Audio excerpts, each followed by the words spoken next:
subject is electromagnetic theory. As today it is lecture number 1, and in this lecture we will introduce the subject, and just now I am live. As good morning to all of you, and the subject is electromagnetic fields. If we see the general meaning of field, what is the meaning of field? We can say a particular area, a particular area bounded by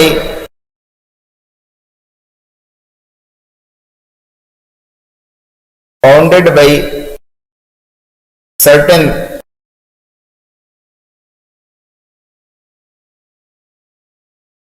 boundaries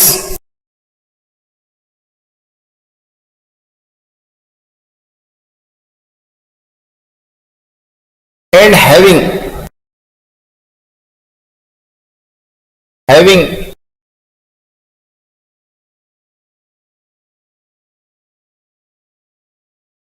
having some characteristics.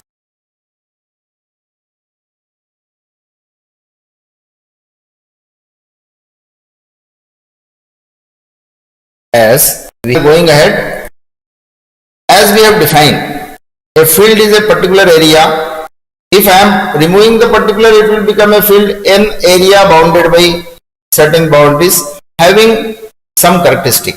जैसे मैं आपको एक example लेता हूं, the study field. एक मैं नया example ले रहा हूं आपके लिए. I am writing here study field. Study.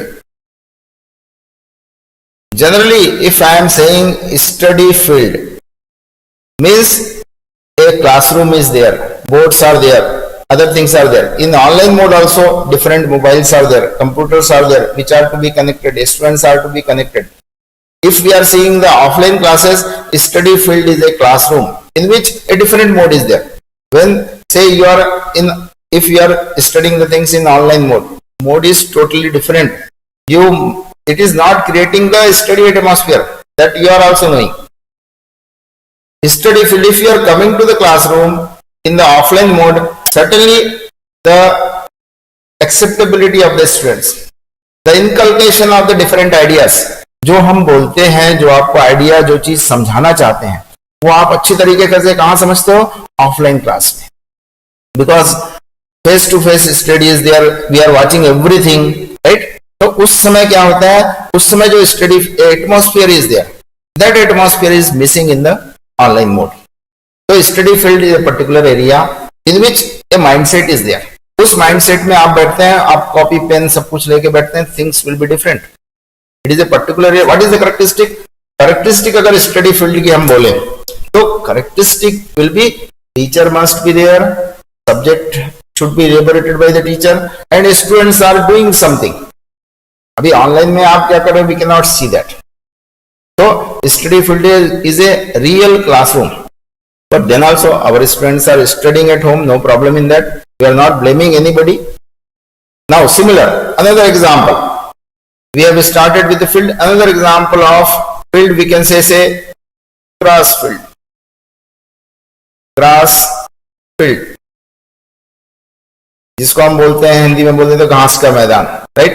A particular area, ये मान लो एक पर्टिकुलर एरिया है, bounded by certain boundary is in which a green grass is there, which is may be known as grass field.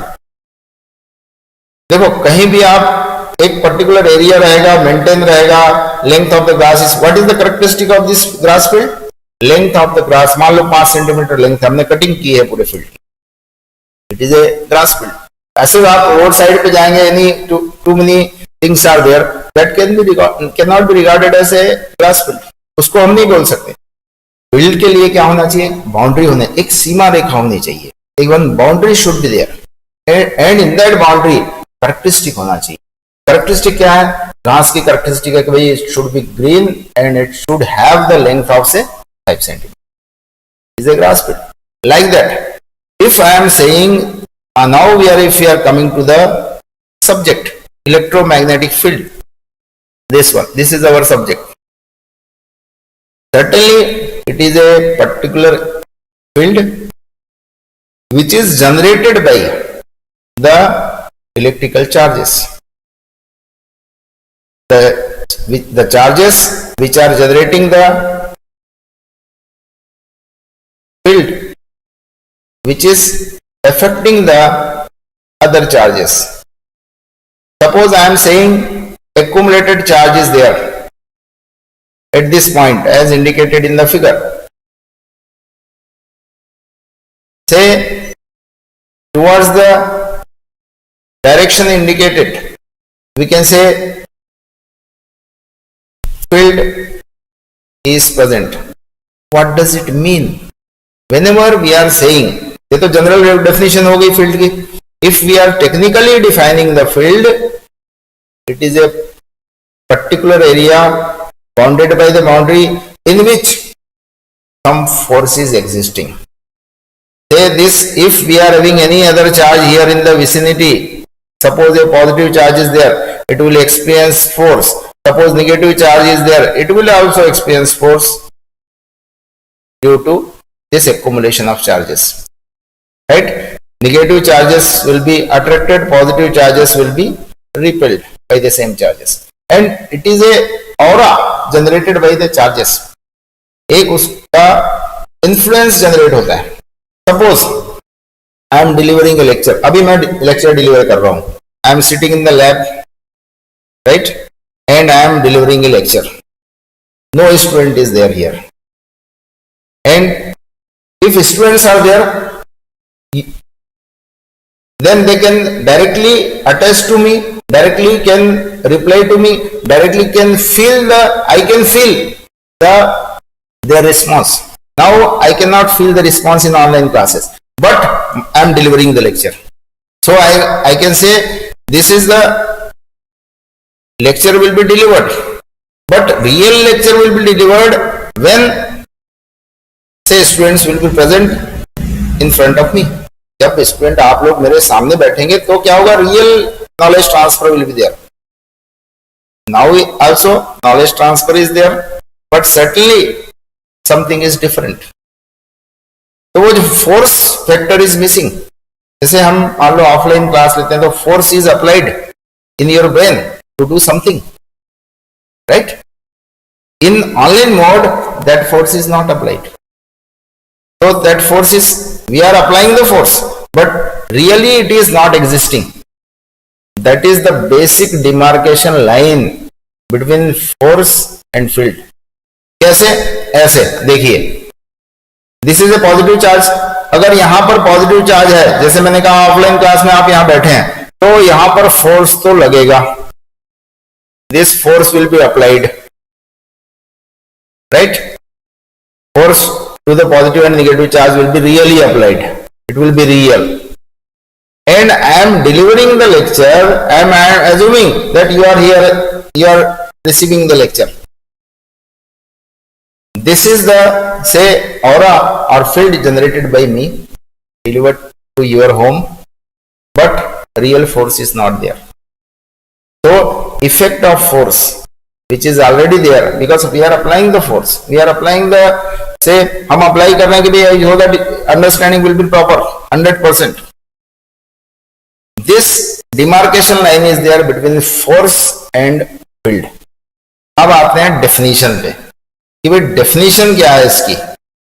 ये तो हमने पढ़ा दिया, मान लो एग्जाम में लिखना है आपको, राइट? तो लिखेंगे कैसे और होगा कैसे? तो if we are going for real definition of technical field, we can say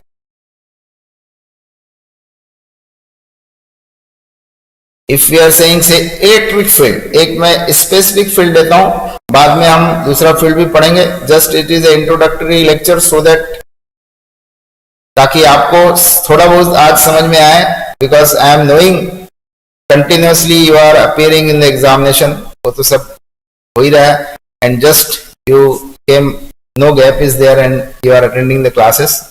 Nowadays I am saluting the students. When we were students, we will not be able to attend even say 8 classes. हम लोग तो 8 class भी नहीं कर पाते थे, हम लोग तो काफी पुराने पढ़े हैं, आज से तो my service is approximately 33 years, so I am passed in 80s, 1980s. So at that time we were just attending 4 or 5 classes, and after that we are doing practicals and other things. So now I am saluting your say enthusiasm and your capabilities. अभी के student तो काफी class कर लेते हैं, लगातार भी पढ़ लेते हो आप लोग, है ना? तो आई एम सैल्यूटिंग यू. अब हम आते हैं टेक्निकल डेफिनेशन पे, और टेक्निकल फील्ड की अगर बात करें हम, ये मैं थोड़ा एक पेन सेट करता हूं. Okay, right. Technical field. अब टेक्निकल फील्ड मीन्स हम पहले बात करते हैं इलेक्ट्रिक फील्ड की. इलेक्ट्रिक फील्ड के बारे में अभी हमने बताया, एक एग्जांपल लिया था.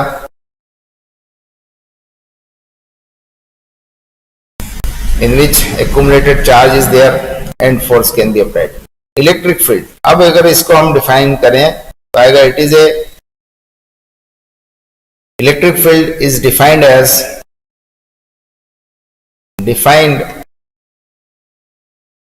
as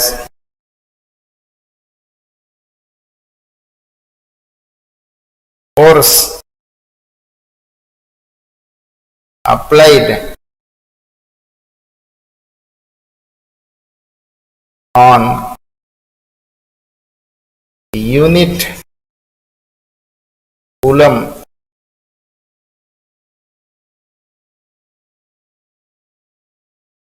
of charge. Basically it is E force, electrical force.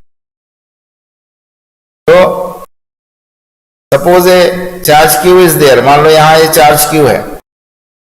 If you will see the force can be studied by Coulomb's law, which is known to you. What is that? The force by the Coulomb's law is the Q. Suppose this charge is a Q and our test charge is say QT. ये हम लिख देते हैं, QI लिख देते हैं at the point of interest. मान लो ये पॉइंट है I, पॉइंट ऑफ इंटरेस्ट दूर. Q into QI divide by 4 pi epsilon naught R square. This will be the magnitude of the force applied on charge QI. If instead of QI we are having 1 coulomb, then it becomes a definition of the field. अब definition और real समझने में जो अभी मैंने समझाया वो difference है. जैसे चार्ज नहीं भी है तब भी फील्ड रहेगा. Charge can feel the presence of field. Charge by force. Force on unit coulomb is known as field. So I think today just we have introduced the subject, and just it is my duty, as usually we are doing, we must know after the completion of the course what we will study and what we will get, and what is the utility of this subject, what are the different units containing. So we will go ahead with that. Be there, and soon within time, before time we will complete our lecture. I can understand your condition, but you have to cooperate. We are trying, I am trying my best to deliver you the best quality audio video as well as content. मैं content भी आपको ऐसा कुछ down नहीं देने वाला हूं, मैं आपको कंटेंट भी नंबर 1 दूंगा। It is my assurance from my end, and what is required is just you watch it. If you are not watching it at this time, later on also you can watch. Attendance will be given to all the entered students, and at the end also sometimes I am asking for the attendance, but I am giving attendance to all who are joining the lecture. But for interaction it is required that you should write something in the chat box if it is asked by me. So just going ahead, you are seeing, as you are seeing, these are the course outcomes. Course outcomes का मतलब होता है, actually हमारा जो college है it is accredited by national board of accreditation. Accreditation का मतलब होता है कि आपको एक सर्टिफाइड डिग्री मिलती है।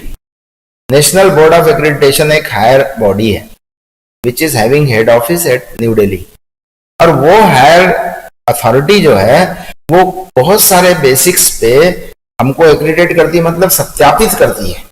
कैसा सत्यापन कि भाई यहाँ की स्टडी ठीक है, यहाँ के लोग ठीक हैं, यहाँ के लोग पढ़ाते ठीक हैं, यहाँ प्लेसमेंट ठीक है, यहाँ ये ठीक है। Too many things are there, और मैंने फेस किया है। मैं उस एक्रेडिटेशन में I have given the presentation from our department and they have appreciated. Presentation में मैंने कोई झूठ नहीं लिखा, ये भी बता देता हूँ। I have explained whatever is there. So on the basis of that accreditation is awarded to us, to Shankaracharya Institute, to Electrical Department। और उसके लिए एक इम्पॉर्टेंट चीज ये भी है कि सिलेबस आप जो पढ़ा रहे हैं उसका आउटकम क्या होगा, बच्चे क्या सीखेंगे, तो उस पर भी हमको कंसंट्रेट करना है। तो जस्ट वी आर हैविंग, जैसे हमारे पास देखो कोर्स आउटकम के लिए हमारे पास 5 यूनिट है और 5 कोर्स आउटकम है। 5 outcomes are there depending on the units. Field में तो हमने ऐसे ही बनाया है। स्टार्टिंग के जो यूनिट है, unit number 1 which is having course outcome 1 as you will know electric field intensity, जो कि हमने अभी जस्ट डिफाइन किया है। मान लो कंप्यूटेशन की बात आती है तो कंप्यूटेशन फोर्स निकालना है, तो Q1 Q2 divide by 4 pi epsilon naught distance मान लो दिया है, तो you can calculate, no problem. मैं भी कैलकुलेट करके आपको एक एक चीज बताऊंगा। एक सवाल हम चालू करेंगे तो पूरे एंड तक आंसर तक पहुंचेंगे, इस तरीके से बताऊंगा आपको, राइट, इट इज गारंटी। तो compute the electric field intensity for various charge distribution. अभी हमने एक चार्ज डिस्ट्रीब्यूशन के बारे में बताया आपको, अलग चार्ज डिस्ट्रीब्यूशन हो सकता है, point charge, line charge, surface charge. एक एग्जांपल लूंगा आपके लिए, बिल्कुल एकदम सिंपल है, ये कोर्स से रिलेटेड नहीं है। देखो मैंने अभी कहा आपको सरफेस चार्ज, इसको मैं थोड़ा सा हटाता हूं और ये दूसरी, just I am shifting it somewhat, थोड़ा सा शिफ्ट करता हूं ताकि स्पेस बने मेरे लिए लिखने के लिए। And just I will write here. एक मैं बहुत अच्छा एग्जांपल ले रहा हूं और आपको बहुत अच्छा भी लगेगा, ऐसा नहीं है। देखिए मैंने बात की आपको चार्ज डिस्ट्रीब्यूशन की, है ना। अब चार्ज डिस्ट्रीब्यूशन में एक पेन सेलेक्ट करते हैं हम। वी आर सेलेक्टिंग से, मान लो ये हमने सेलेक्ट किया, सेलेक्ट कर लेते हैं। मान लो पॉइंट चार्ज है। अब पॉइंट चार्ज के लिए एक एग्जांपल मैं आपके पास ले रहा हूं, एक लाइट बल्ब का। ये कोई सब्जेक्ट से तो रिलेटेड है। अब लाइट बल्ब जो होता है उसके बारे में आप जानते हैं कि बल्ब का जो लाइट है which is spreading in the atmosphere, सभी डायरेक्शन में तो जाता है ये, ठीक है। ऐसा ये हो गया बल्ब, लाइट बल्ब, ठीक। एक और एग्जांपल लेता हूं, हम आपको बताने वाले हैं चार्ज डिस्ट्रीब्यूशन। दूसरा हम एग्जांपल लेते हैं ट्यूबलाइट का जी।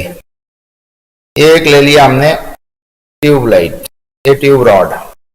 अब ट्यूब रॉड का स्ट्रक्चर जो रहता है, लंबाई इसकी ज्यादा और ये दोनों एंड पे कनेक्शन रहता है, और इससे जो लाइट जाती है वो ऐसे स्प्रेड होती है जनरली। ये स्प्रेडिंग हुआ लाइट का ट्यूबलाइट से। ये हो गया ट्यूब लाइट जो आपने देखी भी है, ठीक है। हम अभी समझ रहे हैं चार्ज डिस्ट्रीब्यूशन। देखो लाइट जो आती है वो तो चार्ज के कारण ही आती है, इलेक्ट्रिकल चार्ज एक्टिवेट करता है and it is the light is illuminated. अब इससे जो इंटेंसिटी आएगी ट्यूबलाइट से, ऐसा प्रकाश आता है। और एक चार्ज ये हो गया ट्यूबलाइट, ट्यूब। एक और एग्जांपल ले रहा हूं मैं, विच is related with the surface lighting. अब आप सरफेस लाइटिंग को कहां फील करते हैं मैं बताता हूं आपको। आप when you are going to see different structures, big structures, जैसे मान लो मॉल में जाते हैं आप, तो surface lighting is there, a big surface is there, एक शेड है मान लो बड़ा, and in which full surface is giving the light. अभी सरफेस लाइटिंग घरों में भी की जाती है, देखिए शोरूम्स, घरों में क्या है, बहुत सारे लाइट लगा देते हैं हम, ये लाइट लगा दिया ऐसा बहुत सारा। What is it? It is a surface lighting. ये सरफेस पे बहुत सारे लाइट है, ये हो गया charge is distributed on the surface. तो अब आपको मैं जो प्रैक्टिकल चीज बताने वाला हूं वो आप समझेंगे। देखिए ये बल्ब की तरफ आप कभी देखिए, इसकी आपको इंटेंसिटी जो है इंटेंस लगती है light, intensity is much, intensity बहुत ज्यादा है इसकी, और इसकी इंटेंसिटी बल्ब की अपेक्षा इसकी इंटेंसिटी कम लगेगी, लाइट इंटेंसिटी इसकी थोड़ी कम।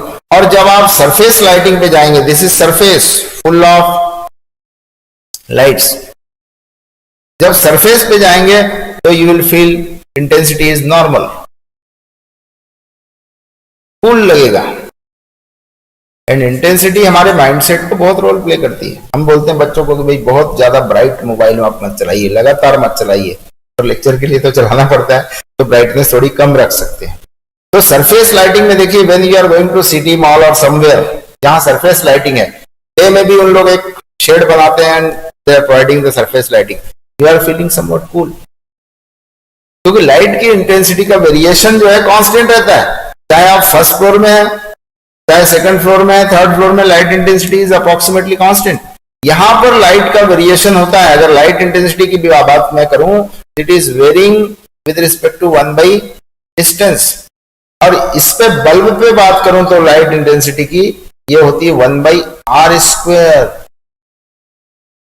जैसा कि अभी पढ़ा हमने, क्या पढ़ा, फोर्स बराबर पढ़ा ना, force will be equal to the charge into charge at the point of interest divide by 4πr²। अब मैं इसको एप्लीकेशन को, जो फार्मूला है फोर्स का, जो फील्ड का, उसको आपके रियल अनुभव से जोड़ रहा हूं। बल्ब में कंसंट्रेटेड चार्ज एक जगह पे, उससे जैसे हम जाएंगे तो force due to 1 coulomb is defined as field. तो light intensity is actually generated by the charge at the bulb. उसकी इंटेंसिटी बल्ब के पास क्या बहुत ज्यादा रहेगी, और जैसे डिस्टेंस बढ़ेगी खटाक से रिलीज कम होगी। जैसे मान लो आप 5 मीटर दूर गए तो इंटेंसिटी 25 गुना कम हो जाएगी। ट्यूबलाइट में ऐसा नहीं है, सरफेस लाइटिंग में ऐसा नहीं है। तो this are the different charge distribution, उसकी भी हमको स्टडी करनी है। इंटेंसिटी का हमने एक एग्जांपल लिया आपके लिए, भाई इसका हम लाइट से कंपैरिजन कर सकते हैं। ठीक, अब मैं 1 मिनट थोड़ा ये सेटअप देख रहा हूं। Just I am seeing the chat box also. You can please repeat the last line regarding the presence of force without charge. अभी हमारे सृजन दुबे जी ने एक लिखा है, pardon me sir, can you please repeat the last line regarding the presence of force without charge. ये मैं आपको रिपीट करूंगा, but as we have already explained, तो आप बाद में भी ये लेक्चर मिटेगा नहीं, देख सकते हैं सृजन, राइट। तो just I am seeing the chat box and I will explain it in the last again, and it is very good question, you are interacting good. Now I am coming to my software again in the board and writing pad. ठीक है, मैं इसको अभी करूंगा बस reason 2 minute में, है ना। Just I am coming to the now, because we are continuously elaborating the things, अब सृजन ने जैसा दुबे जी ने पूछा है तो हम अभी बता ही देते हैं, क्या नहीं बताने से ठीक नहीं रहेगा। देखो भाई, आपने क्वेश्चन बिल्कुल अच्छा पूछा है, ठीक पूछा है, इंटरेक्ट कर रहे हैं, बहुत खुशी है मुझे, you are in the lecture. हमको अभी फिर से हम बताएंगे आपको फील्ड और फोर्स में क्या डिफरेंस है। जैसा कि मैंने आपको बताया वही डिफरेंस है। एक बार मैं एक सिंपल एग्जांपल लेता हूं, फिर आऊंगा टेक्निकल पे। एग्जांपल ये है कि जैसे क्लास में मैं लेक्चर डिलीवर कर रहा हूं, ऑफलाइन क्लास में स्टूडेंट्स आप प्रेजेंट हैं, दुबे जी प्रेजेंट हैं और बाकी बच्चे भी हमारे प्रेजेंट हैं, तो ये तो हो गया रियल लेक्चर, ठीक।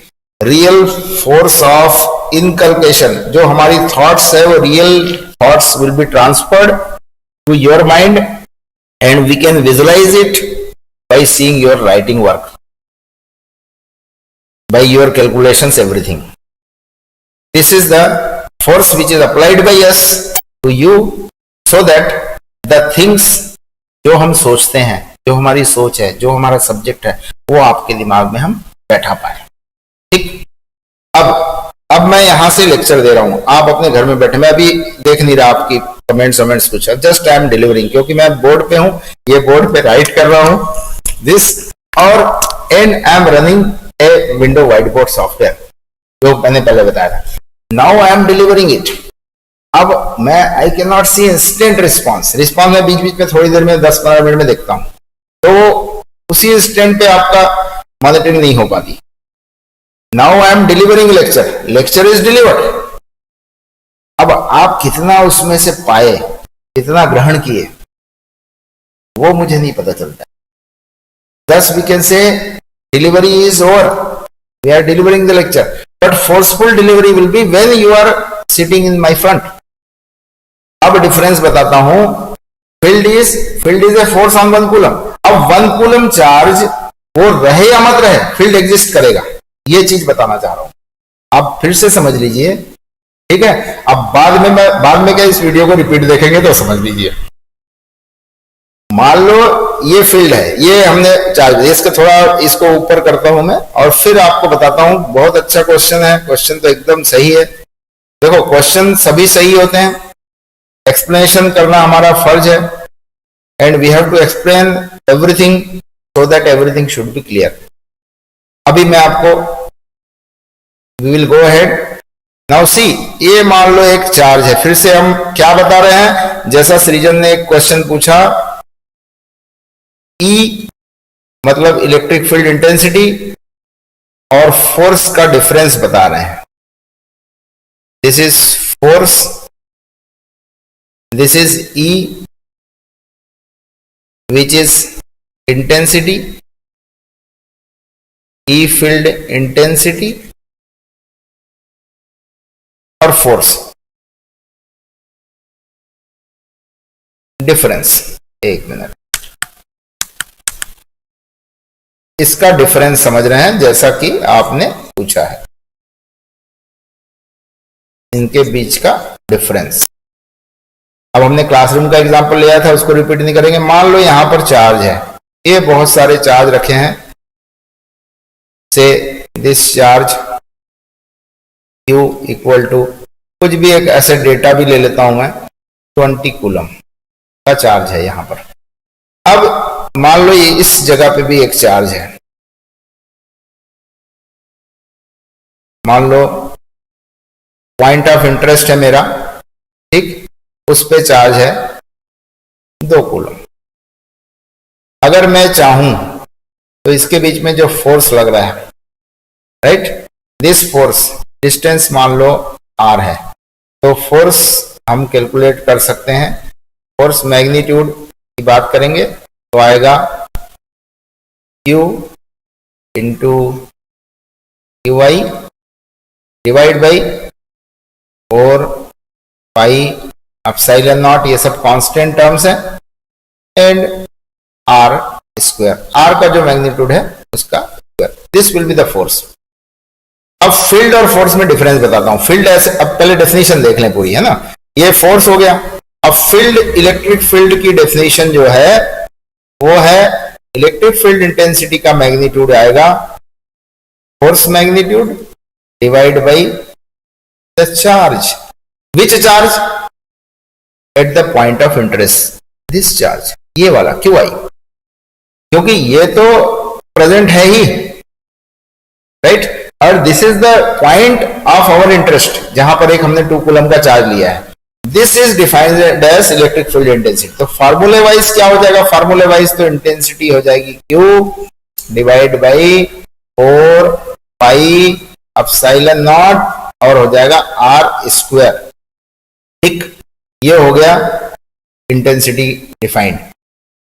फोर्स ऑन यूनिट कूलम, इसको फोर्स को हमने 2 से डिवाइड कर दिया तो यूनिट कूलम में जो है वो फोर्स आ जाएगा. और इसके लिए इस इंटेंसिटी को फील करने के लिए यहां पर चार्ज रहेगा तो फील करेंगे, but intensity will be present. We are saying intensity will be there, चाहे चार्ज रहे चाहे मत रहे. जैसे मान लो यहां पर एक ये इसी डिस्टेंस पे, सेम डिस्टेंस पे मान लो 1 कूलम रहता, तो हम फोर्स निकालते हैं और वो फोर्स का मैग्नीट्यूड E के मैग्नीट्यूड के बराबर ही आता है. तो इसलिए हमने इसको डिफाइन किया है, चाहे ये चार्ज रहे या मत रहे, मैग्नीट्यूड तो उतना ही रहेगा ना, because it is defined for 1 coulomb. तो इंटेंसिटी में, intensity is the force on 1 coulomb, है तो वो फोर्स ही पर 1 कूलम में है, उसको हमने डिफाइन किया है. And we are saying a effect of this charge is there which is originated from here and directed outward for all positive charges like this. तो हम बोलेंगे इंटेंसिटी जो है, इसके कारण जैसे जैसे हम पास आते जाएंगे इंटेंसिटी इसकी क्या है, बढ़ती जाएगी. तो इंटेंसिटी के लिए चार्ज का होना जरूरी नहीं, 1 कूलम के लिए डिफाइन की गई है. And it is the force on 1 coulomb. Very clear. So again I am seeing the chat box if anything is there. So Srijan is there or not? Srijan Dubey, after asking the question you are here or not? If you are here you can indicate, and it is the time to just sum up the syllabus and other things. So okay, we are leaving the chat box now, again coming to the board, and just I will elaborate whatever I want to elaborate today. आज तो हमने ये कुछ examples लिए हैं आपके लिए, so that we can create interest in the electromagnetic field. और जैसा कि सभी लोगों ने आपको बताया भी होगा, आपके सीनियर्स ने, सभी लोगों ने, कि ये सब्जेक्ट थोड़ा भारी है, तो मैं बोलूँगा भारी नहीं है, मैथ्स का यूज है इसमें, कोई ऐसा दिक्कत वाली बात नहीं है. और एक चीज और बताऊंगा, अगर ये सब्जेक्ट आपको आ गया तो आपको हर सब्जेक्ट आ गया इसमें. इलेक्ट्रिकल इंजीनियरिंग आपके लिए पानी हो जाएगी, नथिंग विल बी देयर. इस सब्जेक्ट को आप पढ़ लो अच्छे से, electrical electronics will be nothing for you, everything you can explain, you can talk continuously for hours on the electrical engineering. Yes, ये मेरा चैलेंज है बिल्कुल. I have prepared this subject and I have cleared so many interviews. No problem. Actually, now I have completed my 33 years of service and I am enjoying the retirement life, you can say. So, and ज्यादा अपनी बड़ाई करने से कुछ होगा नहीं, बोलना ठीक भी नहीं है, अच्छा भी नहीं लगता अपने मुंह से हम बोलें कि भाई यहाँ दिया ये हो गया. पर मैं आपको बता रहा हूँ कि you can be selected in the UPSC, PSC, everywhere, because by this subject you can have the say control in all the subjects, even in the control system, machines, every subject, because field is the mother of all the subjects. इसलिए इसको क्या है, सब seniors बोलते हैं तो बहुत कठिन है, इसमें मैथमेटिकल है. ये मैं बोलूंगा कि बहुत इंटरेस्टिंग है और इजी है, समझने का तरीका ठीक होना चाहिए आपका भी और समझाने वाले का भी, दोनों का. And it should be clear, clear in the mind of जो टीचर है, उसको क्लियर होना चाहिए, तब तो आपको हम बता पाएंगे. अभी हम इसको कंप्लीट करते हैं. Today's our job is to finish the course outcomes. तो ये एक चार्ज डिस्ट्रीब्यूशन की मैं बात कर रहा था, course outcome 1 which is related with the unit number 1, ये this thing, and then we are going ahead with the course outcome 2. अब कोर्स आउटकम टू, जैसे पहले इलेक्ट्रिक फील्ड इंटेंसिटी आई ना, फोर्स आया, अब उसके बाद क्या है, डेफिनेशन है पोटेंशियल्स की। तो हम जैसे जैसे आगे बढ़ेंगे उसके बारे में सब बताएंगे आपको। तो in the unit 2 we will study the electrical potential, potential difference, energy density in the electrostatic field. तो पहले हम इलेक्ट्रोस्टैटिक फील्ड जब पढ़ लेंगे तभी ये सेकंड वाला पढ़ पाएंगे।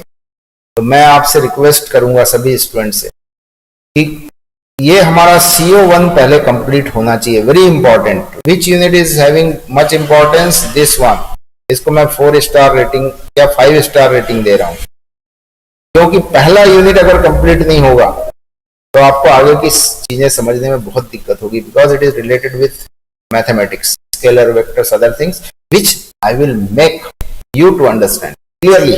मैं आपको बहुत अच्छे से बताऊंगा, ये इसकी गारंटी है। तो आपको क्या करना है, अभी जो स्टार्टिंग के लेक्चर्स उसको मिस नहीं करेंगे।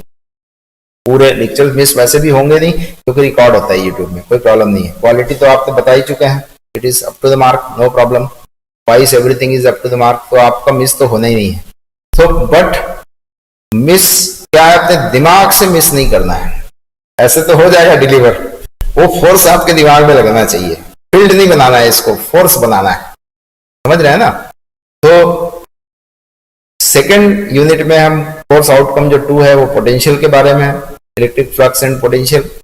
तीसरे में हम पढ़ेंगे Laplace and Poisson's equations are there, right. तो ये मैथमेटिकल है और उसमें पोटेंशियल और again electric field intensity calculations होगा। Then we have to switch over to 4th unit जिसमें मैग्नेटिक फील्ड आएगा। मैग्नेटिक फील्ड जैसा कि आप जानते हैं, south north pole, at least you are remembering north pole, south pole and magnetic flux lines, ये तो समझते ही हैं। तो मैग्नेटिक फील्ड के बारे में पढ़ेंगे, magnetic field intensity, force, torque and different. अब जहां टॉर्क आएगा तो ये सब्जेक्ट आपका मशीन पे शिफ्ट हो जाएगा। कौन सा मशीन, मशीन 1 और 2, ये भी समझ में सब लिंक्ड है पूरा। ये basics are from the electromagnetic fields, right. Then in the course outcome 5, that is the unit number 5. Unit number 5 में जो बहुत इंटरेस्टिंग चीजें हैं, analyse the time varying electric as well as magnetic. जो हमने इलेक्ट्रिक और मैग्नेटिक फील्ड पढ़ा, अब उसका रियल एप्लीकेशन है भाई मैक्सवेल्स इक्वेशन। मैक्सवेल क्या है, बहुत ज्ञानी व्यक्ति थे, बहुत बड़े वैज्ञानिक थे, जिन्होंने क्या बना दिया, ज्ञान तो बहुत था उनको, उन्होंने बहुत ज्ञान दिया और बाकी लोगों की जो एक्सेप्टेबिलिटी वो कम हो गई। उन्होंने जनरेट कर दिया कम्युनिकेशन और मोबाइल। अब मोबाइल के कारण everything you are searching in the Google.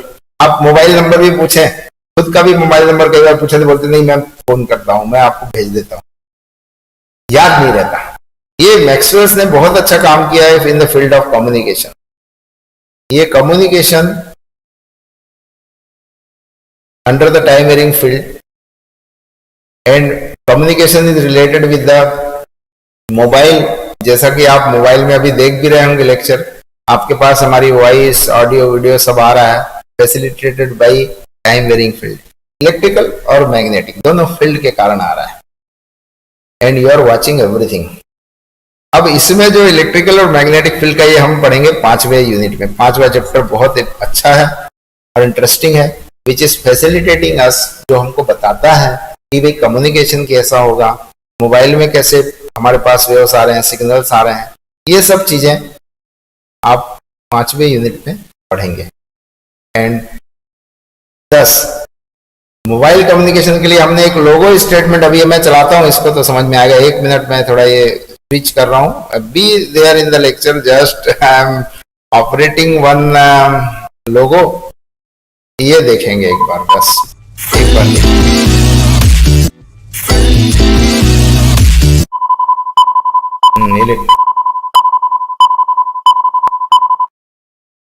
ये हमारे लोगो में जो है पूरा वर्ल्ड दिखाया आपको और ये मोबाइल से पूरा रिलेटेड है। देखिए एक टावर बना हुआ है, you are, I think you are seeing it, और इस टावर पे पूरी वेव्स की अलग अलग लाइंस में घेरे बने हैं, देखिए, and mobile is also connected, ठीक है।